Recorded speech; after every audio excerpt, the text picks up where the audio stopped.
તાજેતરના પૂરની આપત્તિ બાદ વલસાડ નજીક આવેલા છાપરા ગામમાં અસરગ્રસ્ત પરિવારોને મદદરૂપ થવા માટે નવસારી સ્થિત સત્યા ફિઝિયોથેરાપી ક્લિનિક અને સત્યા ડેન્ટલ ક્લિનિક દ્વારા માનવતાભર્યું સેવા કાર્ય હાથ ધરવામાં આવ્યું હતું। ક્લિનિકની ટીમે ગામના પૂરગ્રસ્ત પરિવારોને ઘરવખરીની આવશ્યક સામગ્રી ધરાવતી રાહત કીટનું વિતરણ કર્યું હતું। સત્યા ફિઝિયોથેરાપી ક્લિનિકના ડોક્ટર હેતવી જયમીન શુક્લાએ જણાવ્યું હતું કે છાપરા ગામમાં પૂરની અસર બાદ આશરે 28 થી 30 પરિવારોની સ્થિતિ અત્યંત દયનીય હતી। આ પરિસ્થિતિને ધ્યાનમાં રાખીને તેમની ટીમે જરૂરિયાતમંદ પરિવારો માટે 30 રાહત કીટ તૈયાર કરી વિતરણ કરવાનો નિર્ણય લીધો હતો। આ સેવા કાર્યમાં ક્લિનિકના સમગ્ર ફિઝિયોથેરાપી સ્ટાફે ઉત્સાહપૂર્વક ભાગ લીધો હતો। રાહત કીટમાં ઘઉંનો લોટ, ચોખા, જુવાર, મગ, મગની દાળ, તુવેરની દાળ, હળદર, મરચું, ધાણા જીરું, ખાંડ, મીઠું, રસોઈનું તેલ, ચા સહિતની ખાદ્ય સામગ્રી ઉપરાંત દાંતની સંભાળ માટેની ડેન્ટલ કીટ, નહાવા અને કપડાં ધોવાના સાબુ, ચાદર, નેપકિન તેમજ ઘરવખરી માટેની અન્ય જરૂરી વસ્તુઓનો સમાવેશ કરવામાં આવ્યો હતો। ડોક્ટર હેતવી શુક્લાએ જણાવ્યું હતું કે નવસારીના આશાનગર વિસ્તારમાં આવેલ સત્યા ફિઝિયોથેરાપી ક્લિનિક માત્ર આરોગ્ય સેવા પૂરતી સીમિત નથી, પરંતુ સમાજ સેવાને પણ પોતાની જવાબદારી માને છે। ભવિષ્યમાં પણ જરૂરિયાતમંદ લોકો માટે આવા સેવાકીય કાર્યો સતત ચાલુ રાખવાની તેમની પ્રતિબદ્ધતા વ્યક્ત કરી હતી। ઉલ્લેખનીય છે કે લવ ઓલ સર્વ ઓલ સત્ય સાંઈબાબાના સૂત્રને જીવનમાં ઉતારી સત્યા ફિઝિયોથેરાપી અને ડેન્ટલ ક્લિનિકની ટીમ સમાજ સેવાના વિવિધ કાર્યોમાં સક્રિય રીતે જોડાયેલી છે।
મારું નામ ચિંતક કુમાર ચિમનભાઈ પટેલ, હું રહેવાસી છાપર ગામનો છું।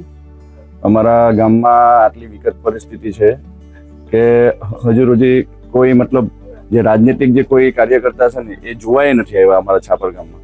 આ તમે દુર્દશા તમે જોઈ શકો છો આખા ગામની, કોઈ અમને જોવા બી નથી આવ્યું। જ્યારે વોટના ટાઈમે જે કેસ પહેરીને આવે છે ને એમાંનો એકેય જોવા નથી આવ્યું, કોઈ જાતની મદદ નથી આવી। જે કર્યું એ ગામના લોકોએ જ કર્યું છે, કંઈ પણ વસ્તુ જે કર્યું એ ગામના લોકોએ કર્યું છે। લોકો બરબાદ થઈ ગયા છે, કોઈ અમને સુવિધા નથી, કોઈ બચાવ માટે ના અમને કોઈ બોટોનો કે ના NDRF ટીમનો ના કોઈ હેલિકોપ્ટરનો કોઈ સપોર્ટ નથી। લોકોએ આખી રાત પટરા પર કરી છે રેલના ટાઈમે। એવી પર્સનલી સહાય કરી છે, કોઈ બીજું સહાય માટે આવ્યું નથી, સરકારી સહાય કઈ નથી આવી। દોડ તો મારા હિસાબે ઘણા 200-300 ની આજુબાજુના 35 તો ખાલી એક આ નાનું ફર્યું ના છે મંદિર ફર્યા। એટલે ઘણી એવી વિકટ પરિસ્થિતિ, એમાં કોઈ રાજનીતિક સહાય મળી જ નથી। એમ જોવા જાય તો 1800 રૂપિયા મળ્યા છે, એને શું કરે આ પરિસ્થિતિમાં? 1800 રૂપિયા ઘર જોઈને જ આપણને એમ થાય કે 1800 રૂપિયા તો શું છે એમાં। એ પરિસ્થિતિમાં બી જોવા નહીં આવ્યો એ બહુ મોટી વાત છે મેઇન તો। બાકી વોટિંગના ટાઈમે તમે જુઓ તો 500 લોકો જોવા મળે તમને। આ પરિસ્થિતિ છે અમારી ગામની। અમે આ બાજુના ઘરે જતા એટલે અમારું ઘર આખું ડૂબી ગયું। હા, કોઈ અહીં તમને મદદ કરવા માટે આવ્યું? ના, કોઈ નહીં। ફૂડ પેકેજ કે વગેરે એવું બે એક વાર આવ્યું। હા, ના, રાજકારણ કોઈ નહીં। અમારું મંડળ આવે છે, અમારા સમાજના લોકો આવેલા, મહિયાવંશી સમાજના લોકો આવેલા। હા, ના, કોઈ નહીં આવે। મારું નામ ડોક્ટર હેતવી જયમીન શુક્લા છે। હું અને મારા husband doctor Jaymin Shukla Satya physiotherapy clinic અને સત્યા ડેન્ટલ ક્લિનિકમાંથી આવીએ છીએ। અહીં અમે છાપર ગામ આવ્યા હતા અને ત્યાંની પૂર પછીની પરિસ્થિતિ બહુ ખરાબ છે। અને ઘણા બધા ઘરો, મોટે ભાગે 28 થી 30 ઘરો ખૂબ ખરાબ રીતે અસરગ્રસ્ત થયા છે, જેને લઈને અમે એવું નક્કી કર્યું કે અમારે એ લોકો માટે કંઈક સેવા કાર્ય કરવું છે. અને એને લીધે અમે લોકોએ 30 જેવી કીટ બનાવી અને અહીંયા અમને બધાને આપી છે. અને મારી સાથે મારો આખો સ્ટાફ છે ફિઝિયોથેરાપીનો, અને એ લોકો પણ ખૂબ તત્પર હતા કે એ લોકો ક્યારે મારી સાથે આ સેવા કાર્યમાં જોડાઈ શકે. અને અમારું સત્યા ફિઝિયોથેરાપી ક્લિનિક નવસારીમાં સ્થિત છે, આશાનગર પાસે. અને અમે આજે આ જે સેવા કાર્ય કર્યું છે એવો કાર્ય આગળ પણ અમે કરતા રહીશું. અને જો કોઈને જરૂર હોય તો અમે રેડી જ છીએ. અને અમે એટલા ખુશ છે કે અમારી ફિઝિયોની ફિમેલ ટીમે, છોકરીઓની ટીમે આ કાર્ય પૂરું કર્યું છે, અને અમે આગળ પણ કરતા રહીશું.